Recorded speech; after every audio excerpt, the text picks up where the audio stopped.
I hate Boruto. गुस्सा मत होना, ये सच्चाई है। कुछ नारुतो फैंस हैं जो बोरुतो को डिसलाइक करते हैं। उन्हें नारुतो की नेक्स्ट जनरेशन बोरुतो बिल्कुल पसंद नहीं आती।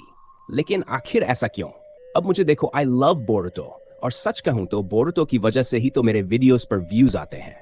एनीवेज, बोरुतो हमें नारुतो के बेटे की कहानी दिखाता है, लेकिन फिर भी कुछ ट्रू नारुतो फैंस इसे हेट करते हैं।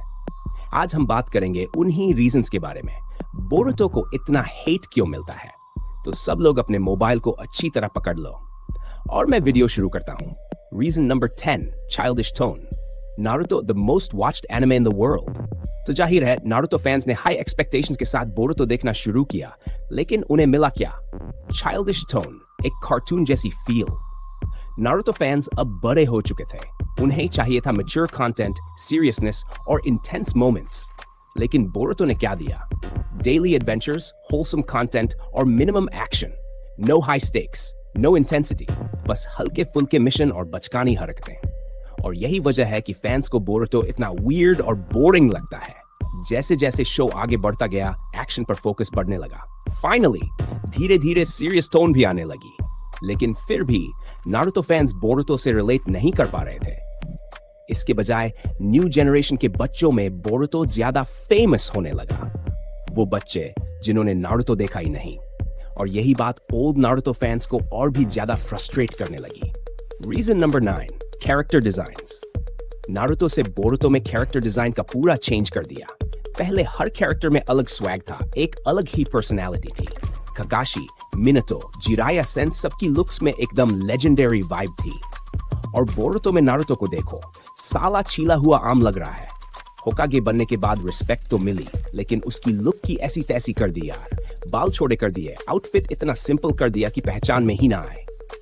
नारुतो वो बंदा था जो एंट्री लेते ही पूरी स्क्रीन ओन कर लेता था, और अब बस एक नॉर्मल आदमी लग रहा है। नारुतो की डिजाइन ठीक करो यार। Reason number 8, unlikable forgettable cast. सभी एनिमे में साइड कास्ट बहुत जरूरी होते हैं, लेकिन नारुतो में जो मिस्टेक्स हुई थी वही बोरुतो में भी दोहरा दी गई। सीरीज में कई निंजा ट्रियोज इंट्रोड्यूस किए गए, बट उनमें से ज्यादातर ब्लैंड और अनलाइकेबल कैरेक्टर्स हैं।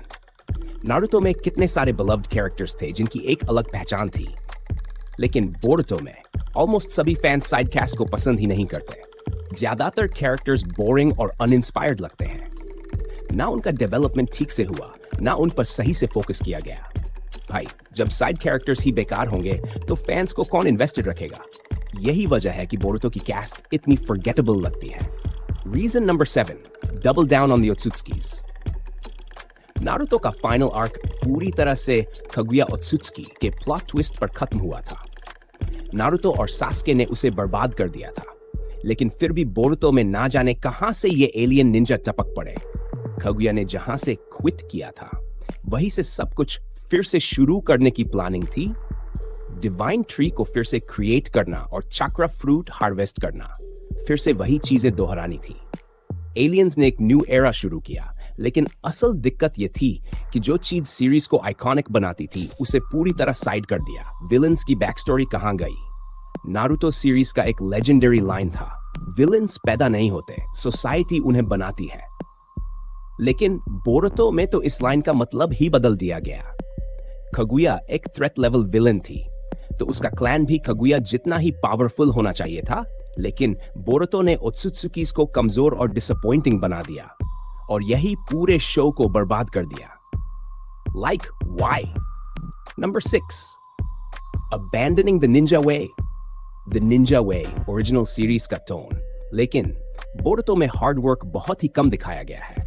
टेक्नोलॉजी का बहुत ज्यादा यूज किया गया है।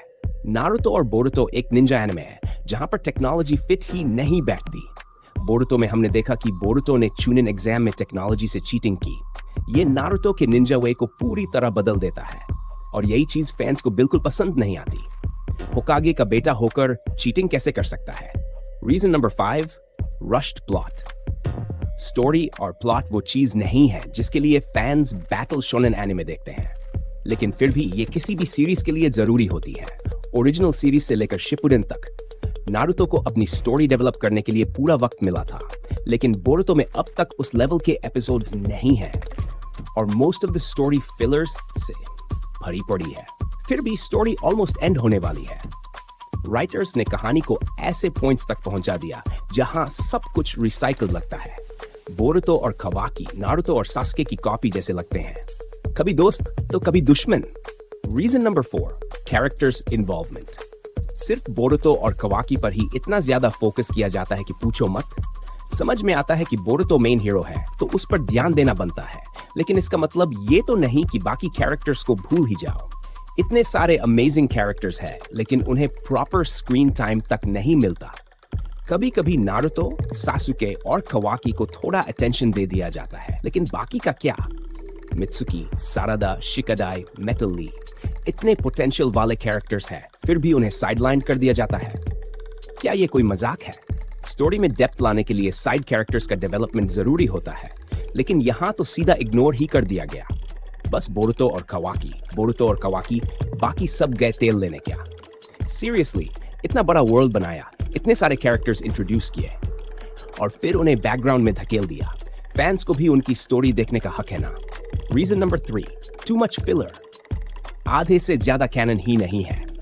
जब एनिमे मांगा से आगे निकल जाता है तो नॉन कैनन एपिसोड्स जबरदस्ती ठूस दिए जाते हैं जो स्टोरी से कोई मतलब ही नहीं रखते। बोरुतो में तो हद ही पार हो गई, लगभग आधे से भी ज्यादा एपिसोड्स फिलर्स हैं। नारुतो में भी फिलर्स थे, लेकिन कम से कम वो एंटरटेनिंग तो थे। लेकिन बोरुतो में 180 प्लस नॉन कैनन एपिसोड्स हैं जो देखने का सारा मजा किरकिरा कर देते हैं। एनिमे स्टूडियो से रिक्वेस्ट है, बोरुतो 2 ब्लू वोर्टेक्स के साथ ऐसा मत करना, वरना फैंस का धैर्य पूरी तरह खत्म हो जाएगा। Reason number 2, annoying protagonist. Story में सबसे वाइटल रोल होता है प्रोटैगनिस्ट का। यही वजह थी कि नारुतो एक मोस्ट बिलव्ड हीरो बन पाया। नारुतो की जर्नी, उसकी मेहनत और उसका नेवर गिव अप एटीट्यूड ही वो वजह थी जिसने फैंस को उसकी स्टोरी से जोड़ दिया। लेकिन बोरुतो, वो नारुतो के आसपास भी नहीं ठहरता। सीरीज की शुरुआत में ही बोरुतो को ब्रैटी, वाइनी और स्पॉइल्ड बच्चा दिखाया गया जो हमेशा अपने पिता की शिकायत करता रहता था। नारुतो ने अपनी पावर हासिल करने के लिए इतनी मेहनत की थी, इतना संघर्ष किया था, लेकिन बोरुतो, उसे तो बस पावर वैसे ही मिल गई। मेहनत नहीं, संघर्ष नहीं, बस प्लॉट आर्मर की वजह से ओवरपावर्ड बना दिया गया। और यही वजह है कि बोरुतो को फैंस से इतनी हेट मिलती है। आयरनी यह है कि बोरुतो खुद भी अपनी इस रियलिटी से नफरत करने लगता है, क्योंकि हार्ड वर्क करके स्ट्रांग बनना अलग बात है, लेकिन बिना किसी मेहनत के सबसे पावरफुल बन जाना, यही चीज फैंस को सबसे ज्यादा खटकती है। Reason number 1, ruined legacy and original characters. Boruto की सबसे बड़ी प्रॉब्लम यही है कि इसने नारुतो की लेगेसी को पूरी तरह बर्बाद कर दिया। राइटर्स ने ओरिजिनल कैस्ट को ऐसा बना दिया जैसे उनकी कोई वैल्यू ही नहीं बची। इसीलिए नारुतो फैंस बोरुतो से इतनी नफरत करते हैं। नारुतो की कहानी में जो इंपॉर्टेंट पॉइंट्स थे उन्हें पूरी तरह इग्नोर कर दिया गया। नगतो से किया गया प्रॉमिस पूरा नहीं हुआ। ओत्सुत्सुकी की ओरिजिनल एंडिंग को चेंज कर दिया गया। और कई ऐसे इंपॉर्टेंट पॉइंट्स हैं जो बोरुतो में कहीं कनेक्ट ही नहीं करते। लेकिन इससे भी बड़ा प्रॉब्लम है, नारुतो और सास्के को देखो, डेंजरस फादर्स बना दिया गया। हिनाता और साकुरा को देखो, बस एक नॉर्मल हाउसवाइफ बना दिया गया। और बाकी के कैरेक्टर्स तो बस बोरिंग सी जिंदगी जी रहे हैं, जैसे उनका कोई वजूद ही नहीं बचा। नारुतो बिग 3 में से एक है, उसकी लेगेसी को मत बर्बाद करो भाई। फैंस ने नारुतो को सालों तक प्यार दिया, उसे आइकॉनिक बनाया, और अब राइटर्स ने उसकी पूरी लेगेसी को बर्बाद कर दिया। एनीवेज, हमारे हाथ में कुछ नहीं है, सब कुछ राइटर्स के हाथ में है। तो गाइज, आज के लिए बस इतना ही। चैनल पर न्यू हो तो एक सब्सक्राइब जरूर कर लेना ब्रदर।